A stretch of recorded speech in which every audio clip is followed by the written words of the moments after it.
नमस्कार दोस्तों, स्वागत है आपका आईएएस प्रेप एकेडमी के यूट्यूब प्लेटफॉर्म पर।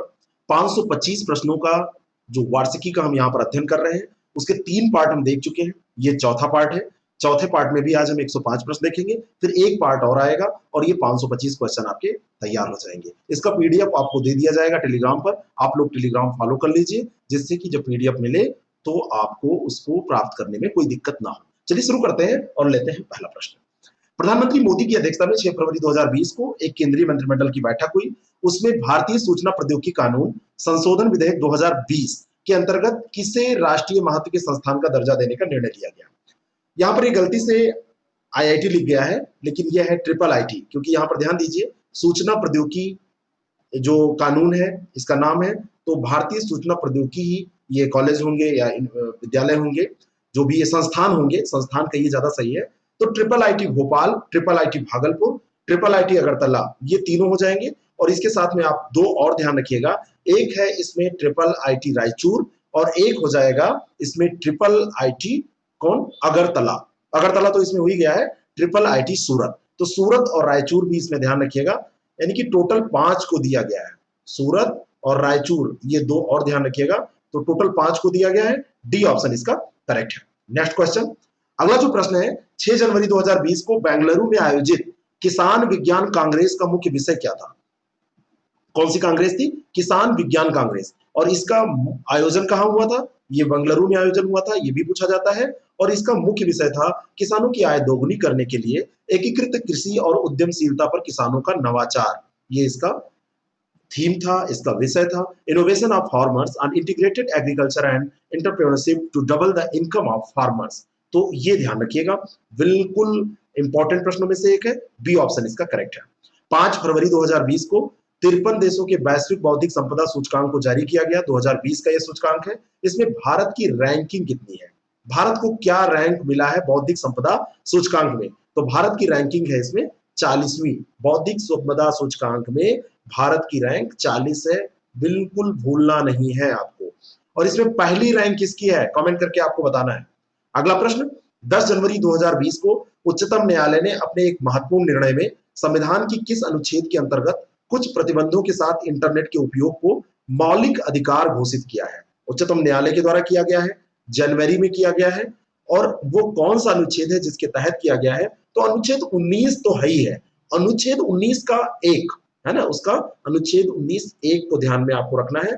वाक्य एवं अभिव्यक्ति की स्वतंत्रता, प्रेस वाली जो स्वतंत्रता होती है वो इसी में निहित होती है ना। तो इंटरनेट के उपयोग का मौलिक अधिकार का घोषित किया जाना इसी में निहित है। विश्व आर्थिक मंच द्वारा 20 जनवरी 2020 को विश्व के 82 देशों की ग्लोबल सोशल मोबिलिटी इंडेक्स 2020 जो जारी की गई है, उसमें भारत की रैंकिंग क्या है? भारत की रैंक इसमें क्या है? किसने जारी किया है? विश्व आर्थिक मंच ने। ठीक है, और इसका नाम क्या है? Global social mobility index 2020। और इसमें भारत की रैंक है 76वीं, 76 रैंक है। बी ऑप्शन इसका करेक्ट है। नेक्स्ट क्वेश्चन, 14 फरवरी 2020 को देश के किन दो शहरों के बीच देश की पहली अंतर शहर इंटरसिटी इलेक्ट्रिक बस सेवा शुरू की गई? और इस प्रश्न का सही उत्तर है मुंबई और पुणे। मुंबई और पुणे के बीच में ये इलेक्ट्रिक बस सेवा है जो कि शुरू की गई है 14 फरवरी 2020 को। कोई नहीं भूलेगा, कोई जमा व्यक्ति इसको भूल नहीं सकता है, क्योंकि 14 फरवरी की जो डेट है ये सबके लिए इंपॉर्टेंट है, अंतरराष्ट्रीय पर्व का ये दिन। ठीक है, ध्यान रखिएगा। मुंबई से पुणे आप जा सकते थे किसी के साथ इलेक्ट्रिक बस सेवा से। अगला जो प्रश्न है, 17 से 19 फरवरी 2020 तक हैदराबाद में आयोजित बायो एशिया समिट 2020 का केंद्रीय विषय क्या था? 17 से 19 फरवरी 2020 तक जो ये आयोजन हुआ बायो एशिया समिट का, इसका केंद्रीय विषय था today for tomorrow. Today for tomorrow, जो आज है वो कल के लिए। ठीक है, तो ए ऑप्शन इसका बिल्कुल करेक्ट है। कहां पर हुई है? हैदराबाद में। हैदराबाद राजधानी है तेलंगाना की। आंध्र प्रदेश की राजधानी क्या है? कमेंट करके बताइएगा। शांतनु गुप्ता द्वारा भारतीय जनता पार्टी के इतिहास पर लिखी गई पुस्तक को हाल ही में किस देश की यूनिवर्सिटी के पाठ्यक्रम में शामिल किया गया है? भारतीय जनता पार्टी पर यह पुस्तक लिखी गई है और इंडोनेशिया की इस्लामिक यूनिवर्सिटी है, वहां पर इसको सिलेबस में शामिल किया गया है। बी ऑप्शन इसका बिल्कुल करेक्ट है। गुजरात के गांधीनगर में 16 से 22 फरवरी 2020 तक संयुक्त राष्ट्र संघ की ओर से आयोजित जंगली जानवरों के प्रकार प्रजातियों के संरक्षण पर 13वां सम्मेलन हुआ। कोप 13 इसको बोलते हैं, 13वां सम्मेलन। इसका केंद्रीय विषय क्या था? कहां पर हुआ?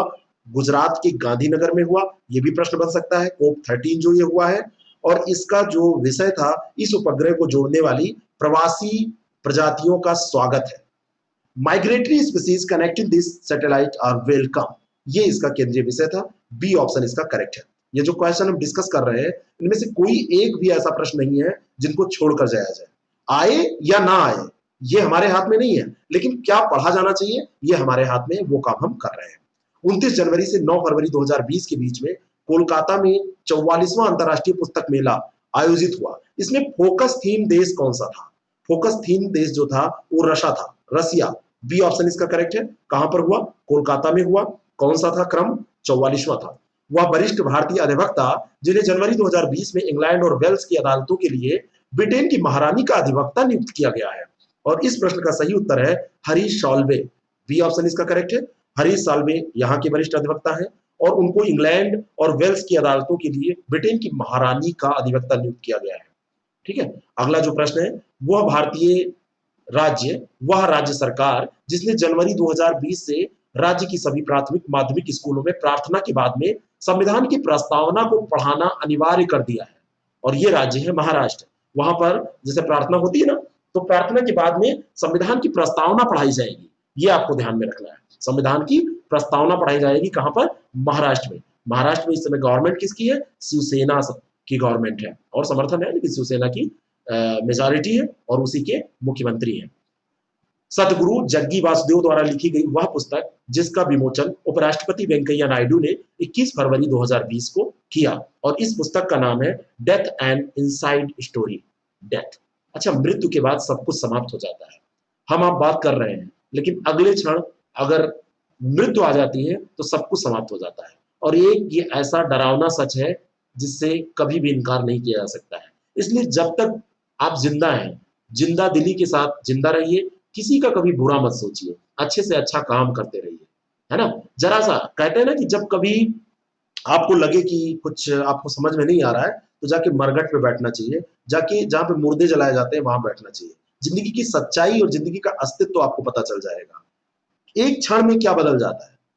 मान लीजिए आपका कोई सामान टूट गया तो आप दूसरा ला सकते हैं, लेकिन आपकी जान चली गई तो कोने में बैठ के रो भी नहीं सकते, क्योंकि रोने वाला ही नहीं रह गया। अगला जो प्रश्न है, केंद्रीय जहाजरानी राज्य मंत्री मनसुख मंडाविया ने कहां पर 23 फरवरी 2020 को देश के पहले तैरते घाट यानी कि फ्लोटिंग जेट्टी का उद्घाटन किया है? बहुत ही ज्यादा इंपॉर्टेंट क्वेश्चन है। और ये फ्लोटिंग जेट्टी जो है, ये मंडोवा नदी पर वास्को में इसका उद्घाटन किया गया है। वास्को कहां पर है? ये गोवा में है, वहां पर इसका उद्घाटन किया गया है। तो ए ऑप्शन इसका करेक्ट हो जाएगा। नई दिल्ली में फरवरी 2020 में आयोजित अंतरराष्ट्रीय न्यायिक सम्मेलन कहां पर आयोजित हुआ? नई दिल्ली में। कब आयोजित हुआ? फरवरी में। अंतरराष्ट्रीय न्यायिक सम्मेलन। और इसका केंद्रीय विषय क्या था? इसका केंद्रीय विषय था judiciary and the changing world. C option इसका करेक्ट हो जाएगा। Judiciary and the changing world इसका केंद्रीय विषय था। ये कहीं पर गलत भी दिया है, एक जगह मैंने पढ़ा था, कोई करंट अफेयर का किसी ने मुझे भेजा था, वो गलत था। देश भर में 28 फरवरी को मनाए गए राष्ट्रीय विज्ञान दिवस का इस वर्ष का विषय क्या था? थीम क्या था? इस वर्ष जो राष्ट्रीय विज्ञान दिवस मनाया गया उसकी थीम थी वुमेन इन साइंस, विज्ञान में महिलाएं। बी ऑप्शन इसका करेक्ट हो जाएगा। नेक्स्ट क्वेश्चन, बॉलीवुड के वो दो व्यक्तित्व जिन्हें 10 से 19 सितंबर 2020 के बीच में होने वाले Toronto international film festival TIFF 2020 में 45वां जो संस्करण था, इसमें 50 जो एम्बेसडर्स हैं उनमें शामिल किया गया। और इसमें शामिल हुई हैं प्रियंका चोपड़ा और अनुराग कश्यप। प्रियंका चोपड़ा और अनुराग कश्यप। बी ऑप्शन इसका करेक्ट हो जाएगा। 6 से 7 मई 2020 की रात आंध्र प्रदेश के विशाखापत्तनम स्थित कारखाना algae polymers India private limited में लीक हुई गैस के कारण 11 लोगों की मृत्यु हो गई। इस गैस का नाम क्या था?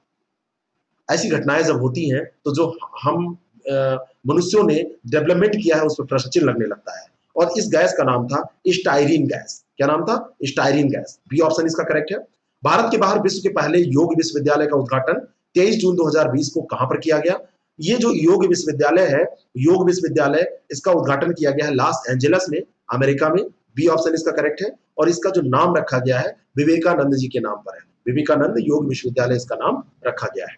नेक्स्ट क्वेश्चन, 20 जून 2020 को प्रधानमंत्री नरेंद्र मोदी द्वारा वीडियो कॉन्फ्रेंस के माध्यम से गांवों में आजीविका के अवसरों में वृद्धि हेतु कहां से गरीब कल्याण रोजगार अभियान की शुरुआत की गई? तो गरीब कल्याण रोजगार अभियान बिहार के खगड़िया जिले के तेलिहार ग्राम पड़ता है, वहां से शुरू की गई है। बी ऑप्शन करेक्ट है। और किसने शुरू किया है? नरेंद्र मोदी, जो हमारे प्रधानमंत्री जी है, उन्होंने। वह अंतरराष्ट्रीय संस्था जिसकी अध्यक्षता भारत को अगस्त 2021 में सौंपी गई, तो अगस्त 2021 में भारत को किस संस्था की अध्यक्षता सौंपी गई है? संयुक्त राष्ट्र सुरक्षा परिषद की। बी ऑप्शन इसका करेक्ट है। अगला जो प्रश्न है, इसमें एक चीज और आप जान लीजिए, यहां पर भारत को अगस्त 2021 के लिए यह सौंपी गई है और भारत वर्ष 2022 में एक माह के लिए फिर से सुरक्षा परिषद की अध्यक्षता संभालेगा। तो 21 में रहेगा और फिर 22 में भी एक माह के लिए संभालेगा। तो ये ध्यान रखना है आपको, ठीक है। अगस्त 2021 के लिए सौंपी गई है, फिर 22 में भी एक बार इसको मिलेगा। ऐसा प्रश्न बने तो आप इसका उत्तर सही टिक कीजिएगा। 13 मई 2020 को जारी दुनिया के 115 देशों की वैश्विक ऊर्जा संक्रमण सूचकांक 2020 ग्लोबल एनर्जी ट्रांजिशन इंडेक्स 2020 में भारत का स्थान क्या है? तो भारत का स्थान जो है ये 74वां है, ठीक है। कौन सा स्थान है? 115 के अंदर इसका जो स्थान है वो 74वां है, 74th इसकी रैंकिंग है। अगला जो प्रश्न है, हाल ही में किस हवाई अड्डे को भारत और मध्य एशिया का सर्वश्रेष्ठ क्षेत्रीय हवाई अड्डा घोषित किया गया है? यह हवाई अड्डा है कंपेगौड़ा अंतरराष्ट्रीय हवाई अड्डा, और ये कहां का हवाई अड्डा है? बेंगलुरु का हवाई अड्डा है, ठीक है। तो बी ऑप्शन इसका करेक्ट हो जाएगा। केंद्र सरकार द्वारा 4 मई 2020 तक कितने राज्यों को one nation one ration card योजना से जोड़ा गया? तो ये जो राज्य है वो 17 राज्य। 4 मई 2020 तक की ये स्थिति है। धीरे धीरे इसमें संख्या बढ़ती जा रही है। पेपर अगर मई या जून में सेट हुआ होगा तो हो सकता है कि ये प्रश्न आपसे पूछ लिया जाए, ठीक है। तो 4 मई 2020 तक की बात हो रही है। 17 राज्यों को इसमें इस ration card one nation one ration card योजना से जोड़ा जा चुका है। सी ऑप्शन इसका करेक्ट है। तमिलनाडु की 13 वर्षीय लड़की जिसे हाल ही में संयुक्त राष्ट्र के विकास और शांति संघ द्वारा अपना goodwill ambassador for the poor नियुक्त किया गया है, और इस लड़की का नाम है एम नेत्रा। क्या नाम है? M Netra. Goodwill ambassador for the poor नियुक्त किया गया है संयुक्त राष्ट्र के विकास और शांति संघ के द्वारा। ए ऑप्शन इसका बिल्कुल करेक्ट है। 13 साल की उम्र में इतना बड़ा कार्य कर जाना, इतना बड़ा कुछ परचम लहराना, जैसे एक कई ऐसी घटनाएं होती रहती हैं, चाहे मलाला वाला उदाहरण हो, चाहे एक उदाहरण जरा बताइएगा। पिछले सालों से ये लगातार चर्चा में रही, टाइम्स में भी इनको स्थान मिला, और उनका जरा नाम बता दीजिएगा। मुझे तो याद है, देखना चाहता हूं कि आप लोग कितना पार्टिसिपेट इसमें करते हैं। और एक फिर ये नया नाम आ गया है, एम नेत्रा। हाल ही में उत्तराखंड की ग्रीष्मकालीन राजधानी घोषित किया गया। किसे घोषित किया गया है? तो ये जो घोषित की गई है ये राजधानी है कौन सी? गैरसैंण। और गैरसैंण को भराड़ी शहर के नाम से भी जाना जाता है। ग्रीष्मकालीन राजधानी ये हो जाएगी, और शीतकालीन राजधानी कौन सी होगी? कौन सी पहले से राजधानी कौन सी है? देहरादून है। तो सी ऑप्शन इसका बिल्कुल करेक्ट हो जाएगा। नेक्स्ट क्वेश्चन, उत्तराखंड वन विभाग द्वारा हाल ही में कहां पर राज्य के सबसे बड़े जैव विविधता पार्क का शुभारंभ किया गया? ये भी क्वेश्चन बहुत ही ज्यादा इंपॉर्टेंट है, और ये किया गया है हल्द्वानी में। ए ऑप्शन इसका बिल्कुल करेक्ट है। जैव विविधता पार्क, बायोडायवर्सिटी पार्क, हल्द्वानी में किया गया है इसका उद्घाटन। जून में जारी एक रिपोर्ट के अनुसार भारत में एशियाई शेरों की आबादी 29% की वृद्धि दर के साथ में बढ़कर कितनी हो गई, ये आपको बताना है। तो 29% इसकी वृद्धि दर दर्ज की गई है, और ये आबादी अब हो गई है 674। बी ऑप्शन इसका करेक्ट है। 674 हो गई है 2020 में। पुरानी मैं नहीं बताऊंगा क्योंकि यही याद रखना है आपको। अगला जो प्रश्न है, विश्व बैंक द्वारा मई 2020 में किस भारतीय अर्थशास्त्री को दक्षिण एशिया में जलवायु परिवर्तन और आपदा जोखिम प्रबंधन का प्रैक्टिस मैनेजर नियुक्त किया गया है? और इनका नाम है आभास झा। आभास झा। सी ऑप्शन इसका करेक्ट हो जाएगा। नेक्स्ट क्वेश्चन, भारत सरकार ने कोरोना वायरस महामारी में सहायता हेतु पूर्वी हिंद महासागर के किन 5 द्वीपीय देशों में 10 मई 2020 को मिशन सागर अभियान की शुरुआत की? और ये जो मिशन सागर अभियान के तहत देश थे, इनका नाम बिल्कुल रट लीजिए। इन देशों में थे मालदीव, मॉरिशस, सेशल्स, मेडागास्कर और कैमरोस। मालदीव, मॉरिशस, सेशल्स, मेडागास्कर और कोमोरोस। तो ए ऑप्शन इसका बिल्कुल करेक्ट हो जाएगा। नेक्स्ट क्वेश्चन, अगला जो प्रश्न है, हाल ही में महाराष्ट्र सरकार द्वारा शुरू की गई वह योजना जिसके अंतर्गत राज्य के सभी नागरिकों को मुफ्त चिकित्सीय सुविधा प्रदान की जाएगी। तो ये जो योजना है ये महात्मा ज्योतिबा फूले आरोग्य योजना है, और कहां की है? महाराष्ट्र की है। क्या किया जाएगा? मुफ्त चिकित्सीय सुविधा प्रदान की जाएगी। बस ऐसे ध्यान रखिए, ऐसे याद करिए। जब आप कोई चीज पढ़िए तो उसको सिस्टमैटिक वे में दिमाग में बैठाइए, क्यों, कहां, कब, कैसे। इसके अलावा तो कोई प्रश्न बनता नहीं है। और कौन सा प्रश्न बनता है? इतने चीजों को अगर दिमाग में आप सेट कर लें, और हर प्रश्न में ये लगेगा भी नहीं, हर मुद्दे पे ये नहीं लगेगा, हर प्रश्न की पूछने की प्रवृत्ति अलग अलग होती है, तो दिमाग में कैसे आप बिठा लेते हैं, एग्जामिनेशन हॉल तक कैसे इन डेटास को आप लेके जाते हैं, जो फैक्ट्स हैं उनको कैसे वहां तक ले जा पा रहे हैं, यही कला है पढ़ने की। अगला जो प्रश्न है, जून 2020 को जारी 180 देशों की पर्यावरण निष्पादन सूचकांक 2020 रिपोर्ट जो है, उसमें भारत को कौन सा स्थान प्राप्त हुआ है? बड़ा इंपॉर्टेंट प्रश्न है, और 168वां जो नेचर वाला है, पर्यावरण वाला है, उसमें 168वां बी ऑप्शन, ऐसे याद रखिएगा। केंद्रीय जनजातीय कार्य मंत्री अर्जुन मुंडा मई 2020 में इनके द्वारा डिजिटल प्रणाली के माध्यम से आदिवासी युवाओं को मेंटरशिप प्रदान करने के लिए किस कार्यक्रम की शुरुआत की गई, और इस कार्यक्रम का नाम है गोल, है ना, GOAL, गोल। बी ऑप्शन इसका बिल्कुल करेक्ट हो जाएगा। गोल का फुल फॉर्म भी है going on lines as leader, going on lines as leader, ये गोल का फुल फॉर्म है। अप्रैल 2020 को जारी दुनिया के 180 देशों की प्रेस स्वतंत्रता सूचकांक 2020 रिपोर्ट में भारत का जो स्थान है वो क्या है? आई लव यू सबने बोला है ना, किसी न किसी को, लेकिन हमारे यहाँ खुलेआम आई लव यू नहीं बोला जा सकता, यानी कि प्रेस की स्वतंत्रता थोड़ी बाधित होती है और एक कदम पीछे रह जाते हैं। 143 की जगह 142 याद रखिए, 143 बी ऑप्शन पे दिया हुआ है। अगर प्रेस की स्वतंत्रता होती तो खुलेआम बोल सकते, एक कदम पीछे रह जाते हैं, यानी 143 से 142। ठीक है। 3 जुलाई 2020 को कहां पर देश का पहला प्लाज्मा बैंक शुरू किया गया, और ये शुरू किया गया है कहां पर? नई दिल्ली में। बी ऑप्शन इसका करेक्ट हो जाएगा। नेक्स्ट क्वेश्चन, वह राज्य सरकार जिसने कोरोना काल में दवाओं की होम डिलीवरी के लिए धनवंतरी नामक योजना की शुरुआत की, और ये जो सरकार है वो असम सरकार है। बहुत इंपॉर्टेंट प्रश्न है। नॉर्थ ईस्ट पे अगर कोई भी ऐसा कार्य या ऐसा कोई प्रश्न बनता है तो वो इंपॉर्टेंट हो जाता है, इसलिए इंपॉर्टेंट हो जाता है क्योंकि नॉर्थ ईस्ट में कोई भी काम करना पहले बड़ा दुर्लभ था, धीरे धीरे अब आसान हो गया। रेलवे से कनेक्टिविटी नहीं थी, वहां की जो टोपोग्राफी है, वहां की जो जियोलॉजी है, वहां की जो ज्योग्राफी है, वो सब थोड़ी सी अलग है। और फिर नक्सल और जो वहां की जो और समस्याएं हैं, खैर यहाँ पर इतना समय नहीं है। अगला जो प्रश्न, सामाजिक आर्थिक जाति जनगणना डेटाबेस के आधार पर देश के दूरदराज देशों के क्षेत्रों के किफायती चिकित्सा सुविधा को बढ़ावा देने हेतु तो भारत सरकार द्वारा किस दिन आयुष्मान भारत दिवस मनाया जाता है? आयुष्मान भारत दिवस कब मनाया जाता है? इस प्रश्न का सही उत्तर है 30 अप्रैल। बी ऑप्शन इसका करेक्ट है। वह राज्य सरकार जिसने राज्य में 6 जिलों में पहले 50 एकड़ या 50,000 एकड़ बंजर भूमि का उपयोग करने के लिए मई 2020 में मातृ स्मृति योजना की शुरुआत की, और इस राज्य का नाम है पश्चिम बंगाल। 50,000 एकड़ ये जमीन थी, और इसमें पश्चिम बंगाल में ये मातृ स्मृति योजना की शुरुआत की गई है। सी ऑप्शन इसका करेक्ट है। भारतीय रेलवे ने हाल ही में किस सार्वजनिक क्षेत्र के प्रतिष्ठान के साथ मिलकर बीना मध्य प्रदेश में 1.7 मेगावाट क्षमता वाला बिजली संयंत्र स्थापित किया? तो इस किसके साथ मिलकर किया गया है? ये भेल के साथ मिलकर किया गया है। भारतीय रेलवे ने किया है इसका डेवलपमेंट, रेलवे ने किसके साथ मिलकर? भेल के साथ। भेल का फुल फॉर्म तो आपको पता ही होगा, Bharat heavy electricals limited, electronic नहीं, इलेक्ट्रिकल्स लिमिटेड। ठीक है, तो बी ऑप्शन इसका करेक्ट हो जाएगा। कहां पर हुआ है? बीना में हुआ है। बीना कहां है? मध्य प्रदेश में। ठीक है। हाल ही में पश्चिम बंगाल सरकार ने दस्तावेजों को स्कैन करने के लिए किस नाम के मोबाइल ऐप को लॉन्च किया? ये मोबाइल ऐप है सेल्फ स्कैन। किसने लॉन्च किया? पश्चिम बंगाल सरकार ने।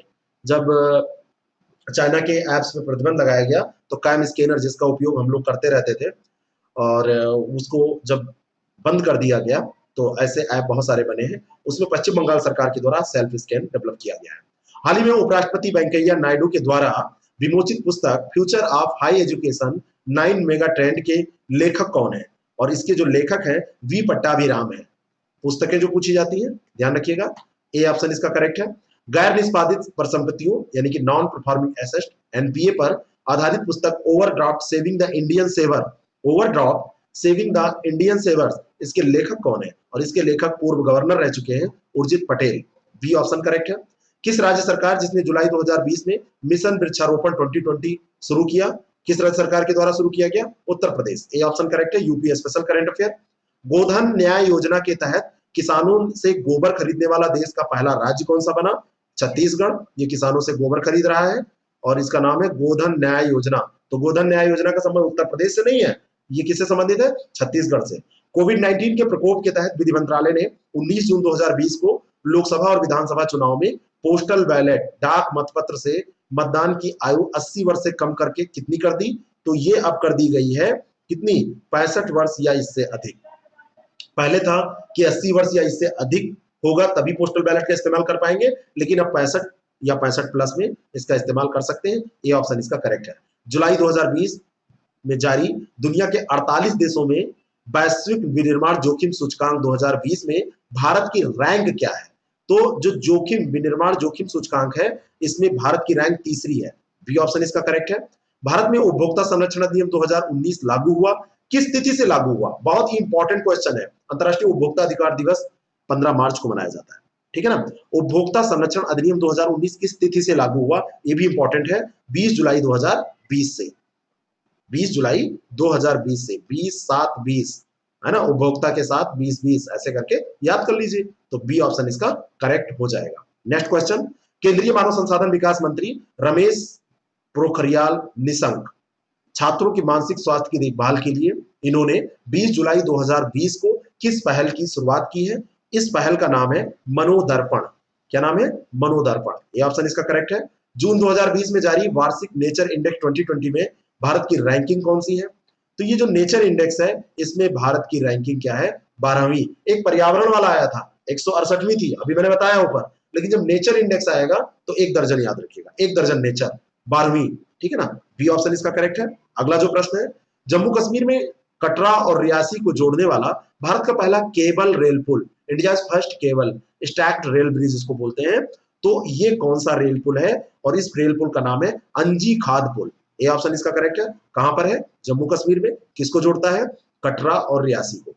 अगला जो प्रश्न है, वह राज्य सरकार जिसने जुलाई 2020 में वेस्ट टू एनर्जी पहल के तहत राज्य में उत्पन्न कचरे से बिजली बनाने का निर्णय दिया, और ये निर्णय लेने वाला राज्य है उत्तराखंड। बी ऑप्शन इसका सही हो जाएगा।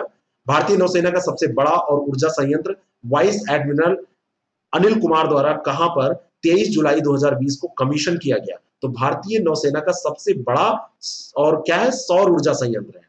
सबसे बड़ा सौर ऊर्जा संयंत्र कहां पर यह कमीशन किया गया है? इस प्रश्न का सही उत्तर है नौसेना अकादमी एझिमाला में। नौसेना अकादमी एझिमाला में इसको कमीशन किया गया है। नेक्स्ट क्वेश्चन, पूर्व राजनयिक और वर्तमान विदेश मंत्री एस जयशंकर द्वारा लिखी गई वह पुस्तक जिसका विमोचन हाल ही में किया गया, और इस पुस्तक का नाम क्या है?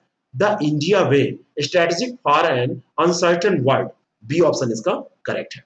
नेक्स्ट क्वेश्चन, भारत की, देखिए जो पुस्तकें यहां पर डिस्कस हो रही हैं उनको आप तैयार रखिए। सिंगल भी प्रश्न पूछा जा सकता है और एक साथ करके सुमेलित करने में भी प्रश्न पूछा जा सकता है। भारत की पहली सौर ऊर्जा संचालित नौका जिसे हाल ही में इलेक्ट्रिक बोट्स और बोटिंग में उत्कृष्टता के लिए प्रतिष्ठित गुस्ताव ट्रबे अवार्ड, ये अवार्ड का नाम है गुस्ताव ट्रबे अवार्ड, ये प्रदान किया गया है और ये सौर संचालित नौका है। इसका नाम क्या है? ये नौका है आदित्य। ए ऑप्शन इसका करेक्ट हो जाएगा। 21 और 22 जुलाई 2020 को आयोजित वर्चुअल इंडिया विचार शिखर सम्मेलन जिसकी मेजबानी US India business council USIBC ने किया है, उसकी थीम क्या है? और उसकी थीम है building a better future. Building a better future. A option इसका करेक्ट हो जाएगा। अगला जो प्रश्न है, डीआरडीओ ने देश के इनोवेटर्स और स्टार्टअप्स को बढ़ावा देने के लिए किस नाम से नवाचार प्रतियोगिता शुरू की है? ये जो स्टार्टअप्स के लिए शुरू की गई है इनोवेशन कंपटीशन जो शुरू किया गया, उसका नाम क्या है? तो यह है डेयर टू ड्रीम 2.0। ये ऑप्शन इसका करेक्ट है। निम्नलिखित कथनों पर विचार करें। अंतरराष्ट्रीय क्रिकेट परिषद द्वारा 16 जनवरी 2020 को घोषित वार्षिक पुरस्कारों में विराट कोहली को वर्ष 2019 के लिए best cricket of the year का सर गारफील्ड सोबर्स ट्रॉफी प्रदान किया गया। तो क्या पहला स्टेटमेंट सही है? पहला स्टेटमेंट गलत है, क्योंकि इस बार इनको नहीं दिया गया है, ये प्रदान किया गया है बेन स्टोक्स को। बेन स्टोक्स को ये प्रदान किया गया है 2019 का best cricketer of the year का सर गारफील्ड सोबर्स ट्रॉफी। तो पहला गलत है, ये ट्रॉफी इनको इस बार नहीं मिली है। आईसीसी के 2019 के पुरस्कारों में दीपक चहर को best T20 performance of the year का पुरस्कार दिया गया, ये बिल्कुल सही है। दूसरा बिल्कुल सही है, दीपक चहर को best T20 performance of the year का पुरस्कार आईसीसी 2019 के पुरस्कारों के अंतर्गत प्रदान किया गया है। अगला जो प्रश्न है, अंतरराष्ट्रीय क्रिकेट परिषद ने हाल ही में ऑस्ट्रेलिया में अक्टूबर से नवंबर 2020 में प्रस्तावित T20 विश्व कप को स्थगित करके कब कराने की घोषणा की है? तो इसका स्थगन जो हुआ है अब 2020 तक 22 तक, सॉरी एक्सटर्मली सॉरी, 2022 तक ये स्थगित रहेगा, उसके बाद में ये कराई जाएगी। तो बी ऑप्शन इसका करेक्ट हो जाएगा। कहां पर संयुक्त राष्ट्र अंतरिम बल के साथ तैनात भारतीय बटालियन ने एक परियोजना हेतु हाल ही में पर्यावरण पुरस्कार जीता है? तो ये जो पुरस्कार जीता है वो लेबनान में जीता है ना। संयुक्त राष्ट्र अंतरिम बल के साथ तैनात जो भारतीय बटालियन है उसने जीता है लेबनान में। सी ऑप्शन इसका करेक्ट है। वह मुख्य आर्थिक सलाहकार जिन्होंने आर्थिक समीक्षा 2019-20 को तैयार किया था, किसने इसको प्रिपेयर्ड किया, उनका नाम पूछा जा रहा है। कृष्णमूर्ति टी सुब्रमण्यम, कृष्णमूर्ति टी सुब्रमण्यम ये आर्थिक सलाहकार है और आर्थिक समीक्षा इन्होंने 2019-20 की तैयार की है। बी ऑप्शन करेक्ट है। फरवरी 2020 में केंद्रीय वाणिज्य मंत्रालय द्वारा प्रस्तुत आंकड़ों के अनुसार वित्तीय वर्ष 2018-19 में चीन को पीछे छोड़कर कौन सा देश भारत का सबसे बड़ा व्यापारिक साझेदारी वाला देश बन गया या व्यापारिक साझेदार बन गया? इस प्रश्न का सही उत्तर है अमेरिका। पहले चाइना हुआ करता था, अब इसका सही उत्तर क्या हो गया? अमेरिका। चीन सेकंड पे चला गया, अमेरिका फर्स्ट पे आ गया। असम के मुख्यमंत्री कौन है? याद करिए, सर्बानंद सोनोवाल। जुलाई 2020 में धेमाजी जिले में स्थित किस फॉरेस्ट को वन्यजीव अभयारण्य में परिवर्तित करने की घोषणा इन्होंने की है? ठीक है, तो इन्होंने जो ये वन्यजीव फॉरेस्ट है, पोबा रिजर्व फॉरेस्ट, आपको ये ध्यान रखना है, वन्यजीव जो अभयारण्य है पोबा रिजर्व फॉरेस्ट, ये कहां पर है? ये कहां पर है? असम में है। प्रश्न ऐसे बनेगा, ठीक है। और इसको अब घोषित किया जा रहा है जीव अभयारण्य के रूप में परिवर्तित करने का इन्होंने ऐलान कर दिया, घोषणा कर दी है। ई संजीवनी क्या है? ई संजीवनी टेलीमेडिसिन समाधान है, टेलीमेडिसिन सॉल्यूशन है। ये ऑप्शन इसका बिल्कुल करेक्ट है। अगला जो प्रश्न है, रातले परियोजना किस नदी से संबंधित है? रातले परियोजना, रातले जो परियोजना है ये चिनाब नदी से संबंधित है। सिंधु जल समझौता ये सब आपको पता ही होगा। और ये जो परियोजना है रातले, इसको भी आप ध्यान में रखिए अब कि ये भी चिनाब नदी पर है। और जरा बताइएगा चिनाब नदी की और कौन सी परियोजनाएं आपको पता है? लिखिएगा चिनाब नदी की परियोजना, उसके नीचे बता दीजिएगा, ठीक है ना। कमेंट वमेंट करते रहा करिए, थोड़ा हाथ पांव चलाते रहेंगे तो जंग नहीं लगेगी, और जंग अगर एक बार लग गया तो नष्ट कर देगा पूरा। कहने का मतलब यह है कि जो भी कार्यक्रम हो उसमें आप पार्टिसिपेट करिए, अपनी जिंदादिली का ऐसा सिद्ध करिए कि आप जिंदा हैं, है ना। कई बार हम मुर्दा बन जाते हैं, मैं भी, ऐसा नहीं है, मैं भी बन जाता हूं। पैंगोलिन पृथ्वी पर पाया जाने वाला एकमात्र सशल्क स्तनपायी जीव है जिसे IUCN की रेड लिस्ट में किस श्रेणी में शामिल किया गया है? तो ये गंभीर संकटग्रस्त श्रेणी में शामिल किया गया है। ए ऑप्शन इसका करेक्ट है। स्मार्ट इंडिया हैकाथॉन का पहला संस्करण कब आयोजित किया गया था? स्मार्ट इंडिया हैकाथॉन का पहला संस्करण 2017 में आयोजित किया गया था। बाकी आयोजन इसका चलता ही रहता है। और इसमें मैं आपको बताना चाहता हूं कि जो ये हैकाथॉन है मानव संसाधन विकास मंत्रालय, जिसका नाम बदलकर शिक्षा नीति में शिक्षा मंत्रालय कर दिया गया है, अखिल भारतीय तकनीकी शिक्षा परिषद यानी कि AICTE और परसिस्टेंट सिस्टम और I4C इसके द्वारा संयुक्त रूप से आयोजित किया जाता है। तो इसका डी ऑप्शन करेक्ट हो जाएगा।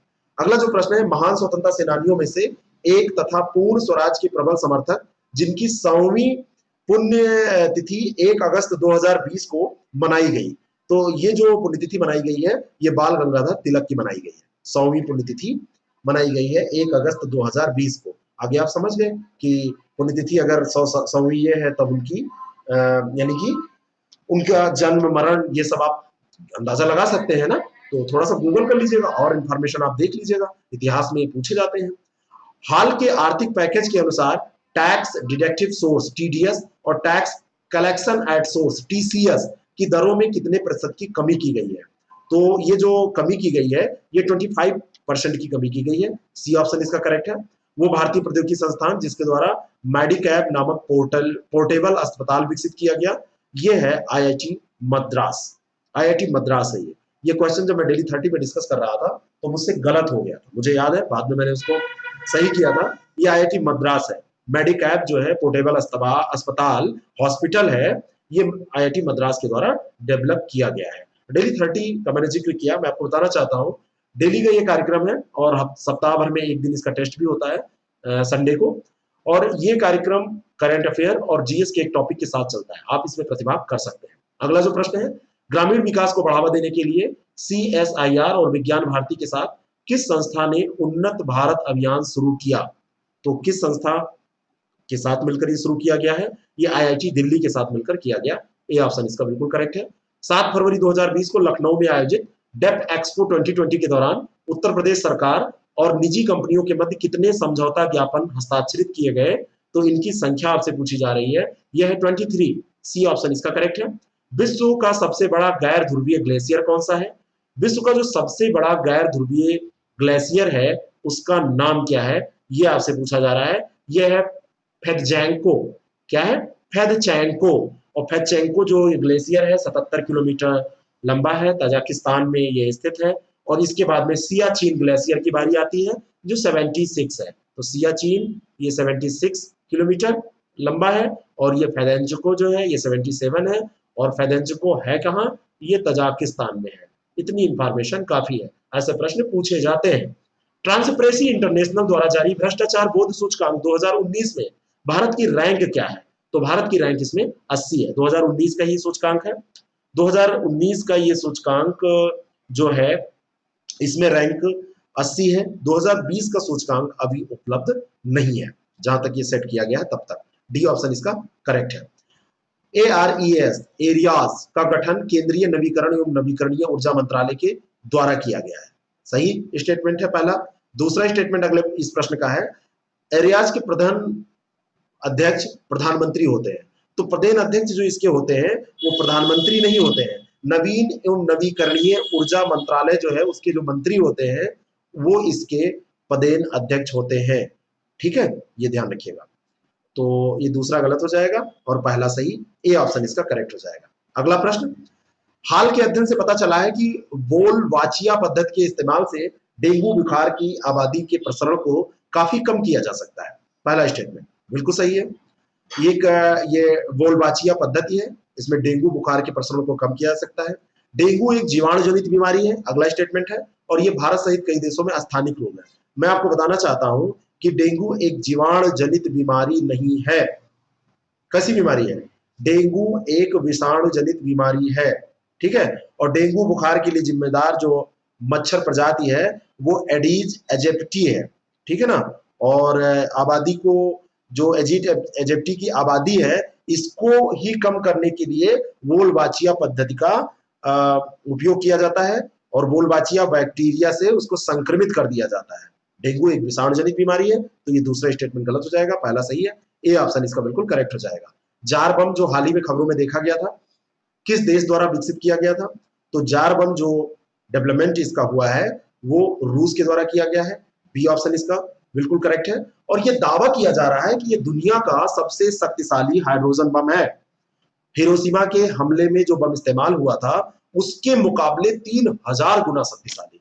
आप सोच सकते हैं, आप सोच सकते हैं 6 अगस्त को जो हमने डिस्कस किया था, 6 अगस्त 1942 में कब हुआ था? कब हुआ था? 42 की 45? 6 अगस्त 1945 में हुआ था कि 45 में हुआ था? देख लीजिएगा इसको, वैसे मैं सही हूं। तो उससे भी 3000 गुना ज्यादा ये विनाशकारी है। तो इतना ज्यादा विनाशकारी यानी पूरी दुनिया को नष्ट करने की क्षमता इसमें है। हाल ही में पर्यावरण और वन मंत्रालय द्वारा राष्ट्रीय स्वच्छ वायु कार्यक्रम पर एक रिपोर्ट जारी की गई। तो ये रिपोर्ट क्या पर्यावरण और वन मंत्रालय जारी करता है? यही चेक करना है इसमें फैक्ट। तो ये बिल्कुल सही है, इसलिए जारी किया। और दूसरा स्टेटमेंट दिया है कि इस रिपोर्ट में वर्ष 2026 तक वायु प्रदूषण में 2026 तक 20 से 30% तक कमी लाने का प्रस्ताव रखा गया है।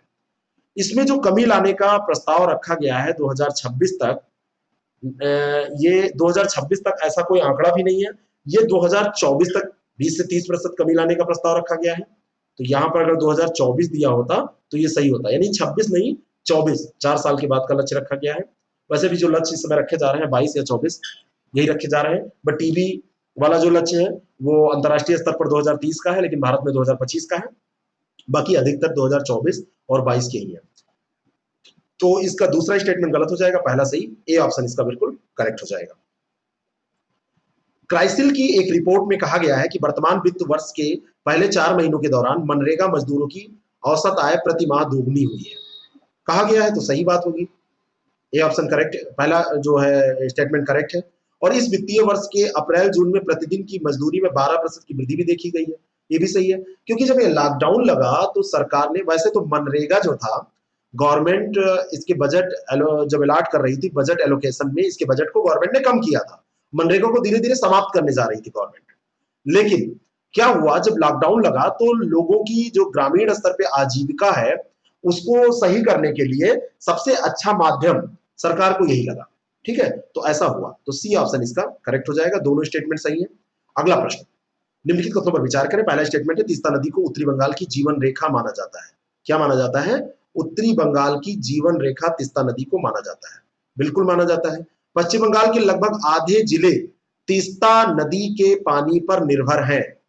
ऐसा है, पश्चिम बंगाल के लगभग आधे जिले नहीं, इसकी लगभग 73% आबादी को प्रत्यक्ष रूप से आजीविका के अवसर ये प्रदान करती है ना।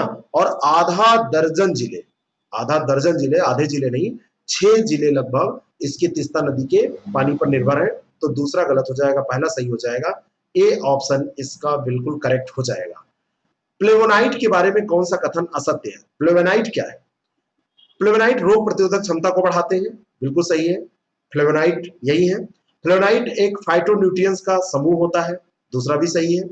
ये कैरोटीनॉइड के साथ फलों और सब्जियों के पकने के लिए जिम्मेदार होते हैं।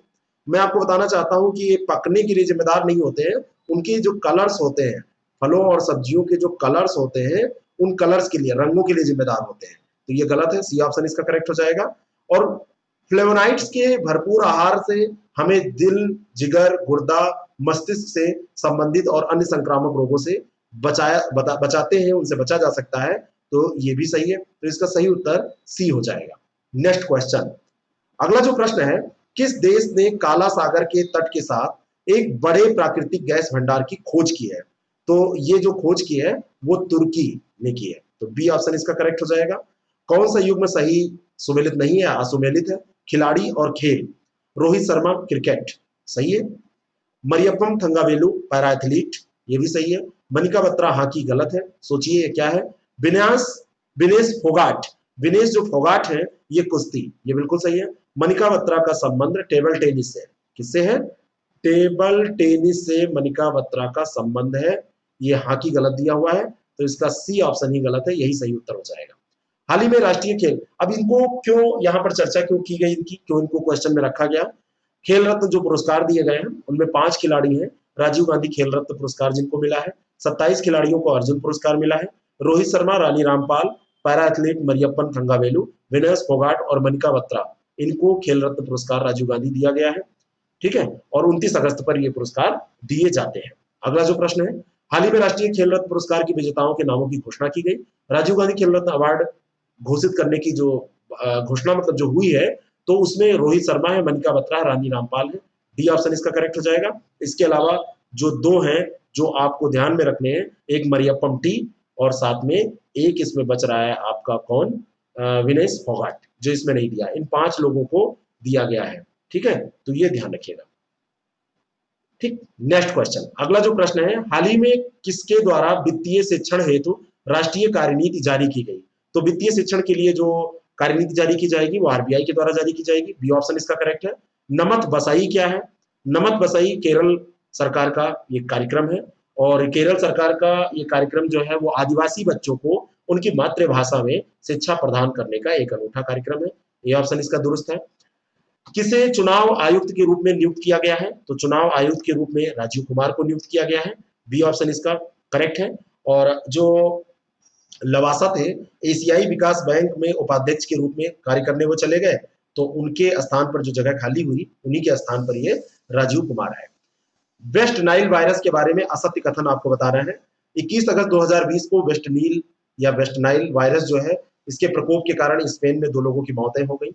मनुष्यों के अलावा घोड़े इस वायरस के कारण सबसे अधिक प्रभावित होते हैं, बिल्कुल सही है। वेस्ट नाइल वायरस पहली बार 1937 में चीन में खोजा गया था, ये गलत है। वेस्ट नाइल वायरस पक्षियों से मच्छरों तक और मच्छरों से घोड़ों तक, स्तनधारियों तक ऐसे फैल जाता है, ये सही है। इसको चीन में नहीं खोजा गया था, इसको जो खोजा गया था, ये उस कंट्री का नाम भी आपको पता होना चाहिए। ये 1937 में युगांडा में खोजा गया था। कहां पर खोजा गया था? युगांडा में खोजा गया था। चीन इसका गलत है आंसर, तो सी ऑप्शन इसका करेक्ट हो जाएगा। 21 अगस्त को प्रतिवर्ष मनाया जाता है सद्भावना दिवस, विश्व वरिष्ठ नागरिक दिवस। तो ये विश्व वरिष्ठ नागरिक दिवस 21 अगस्त को मनाया जाता है। बी ऑप्शन इसका बिल्कुल करेक्ट है। नेक्स्ट क्वेश्चन, हाल ही में उड़ीसा सरकार द्वारा 11वीं शताब्दी के लिंगराज मंदिर का सौंदर्यीकरण कराए जाने की घोषणा की गई है। पहला स्टेटमेंट बिल्कुल सही है। और इस मंदिर में विष्णु की प्रतिमाएं भी हैं, तो ये भी सही है, सी ऑप्शन इसका बिल्कुल करेक्ट हो जाएगा। लिंगराज मंदिर भगवान शिव को समर्पित वैसे मंदिर है, उड़ीसा के सबसे पुराने और सबसे बड़े मंदिरों में से एक है, लेकिन इस मंदिर में विष्णु की प्रतिमाएं भी हैं। 12वीं शताब्दी में पुरी में जगन्नाथ मंदिर का निर्माण करने वाले जो गंग शासक थे, उन्हीं के द्वारा इन प्रतिमाओं की ऐसा माना जा रहा है कि विष्णु प्रतिमाओं की स्थापना वहां पर की गई थी। अगला जो प्रश्न है, स्वच्छ सर्वेक्षण 2020 की रिपोर्ट के बारे में कौन सा कथन असत्य है? स्वच्छ सर्वेक्षण 2020 की रिपोर्ट केंद्रीय आवास और शहरी मामलों के मंत्रालय के द्वारा जारी की गई, बिल्कुल सही है। 1 लाख से ऊपर आबादी वाले शहरों में इंदौर लगातार चौथे साल स्वच्छ बना हुआ है, स्वच्छ शहर, ये भी सही है। 1 लाख से कम आबादी वाले शहरों में शीर्ष जो 3 शहर हैं, कराड़, सासवत और लोनावाला है, ये भी सही है। और अगला स्टेटमेंट और अंतिम स्टेटमेंट जो इसका है, उसको ध्यान से पढ़िए। 100 से अधिक शहरी स्थानीय निकायों के साथ केरल को सबसे स्वच्छ राज्य का दर्जा दिया गया है, ये गलत है, क्योंकि यहाँ पर केरल नहीं होगा, इसको दिया गया है किसको? ये छत्तीसगढ़ को दिया गया है। किसको दिया गया है? छत्तीसगढ़ को ये दर्जा दिया गया है। तो ये डी वाला ऑप्शन गलत है, यही सही उत्तर हो जाएगा। नेक्स्ट क्वेश्चन, चंद्रयान 2 के बारे में कौन सा कथन असत्य है?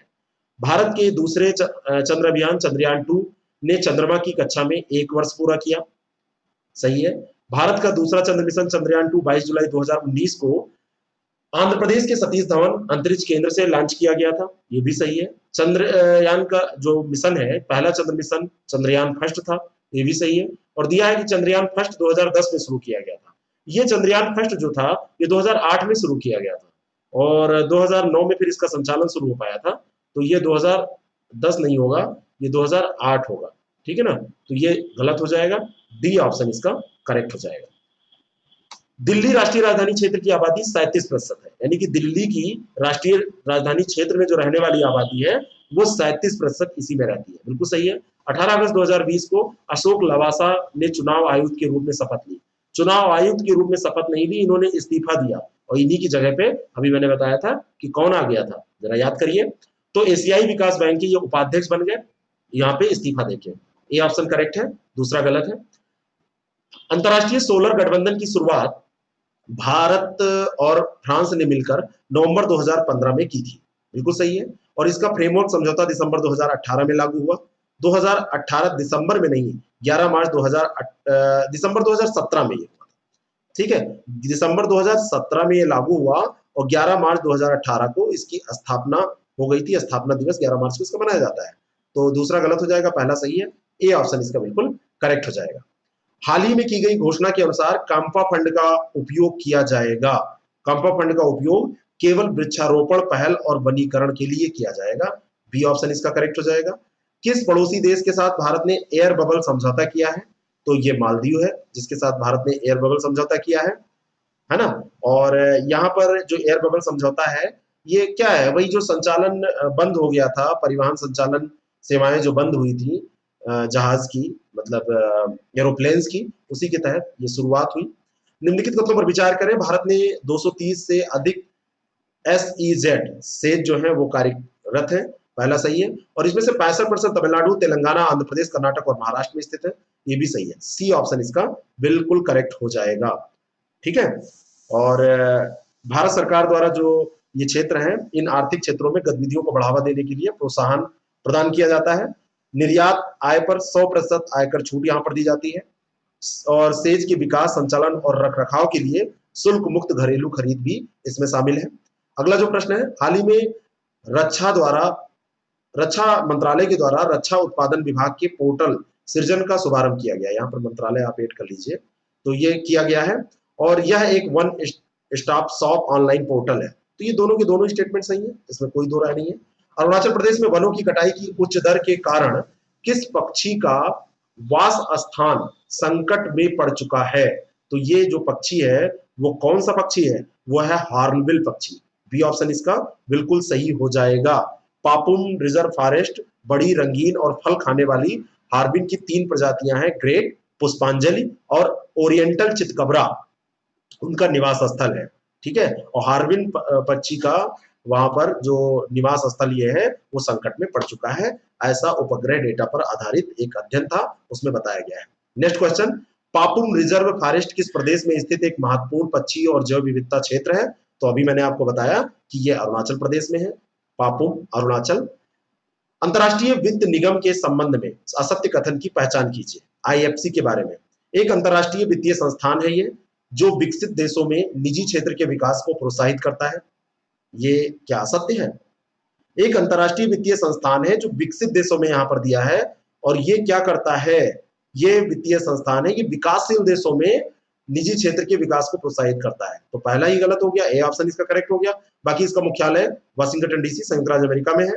स्थापना 1956 में विश्व बैंक समूह की निजी क्षेत्र शाखा के रूप में की गई थी। ऋण जोखिम का सामना करने वाले जो कंपनी है, जो ऋण जोखिम का सामना कर रही है, उनकी ये हेल्प करता है।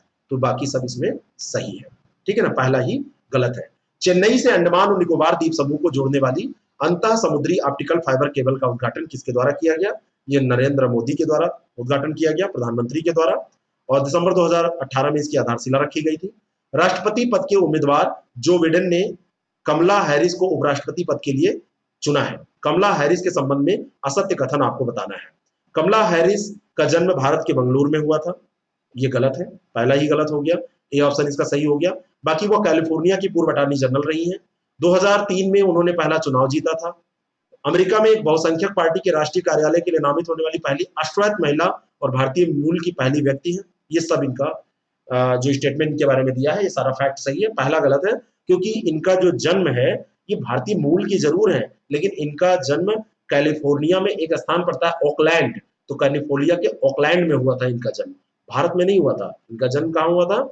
कैलिफोर्निया में इनका जन्म हुआ था, ठीक है। नेक्स्ट क्वेश्चन आपको बताना चाहता हूं, अगर आरओ और बीओ मेंस आप देने जा रहे हैं तो आप 6307281212 पर व्हाट्सएप करिए, ज्वाइन आरओ मेंस या ज्वाइन बीओ मेंस, और वहां पर आपको जानकारी दी जाएगी। बहुत ही अच्छा कार्यक्रम हम चलाने जा रहे हैं, क्योंकि बीओ प्री का जो रिजल्ट अपना रहा है वो बहुत ही अच्छा रहा है, और मैं मान के चल रहा हूं कि मेंस का भी ऐसे ही अच्छा एक रिजल्ट हम लेकर आएंगे, क्योंकि एक अच्छी मेहनत जब हम करेंगे एक स्ट्रेटजी के साथ, तो निश्चित तौर पर उसमें हमको सफलता मिलेगी। इंडोनेशिया के माउंट सिनाबुंग ज्वालामुखी में पुनः विस्फोट हो गया। यह ज्वालामुखी कितने वर्षों तक सक्रिय रहा?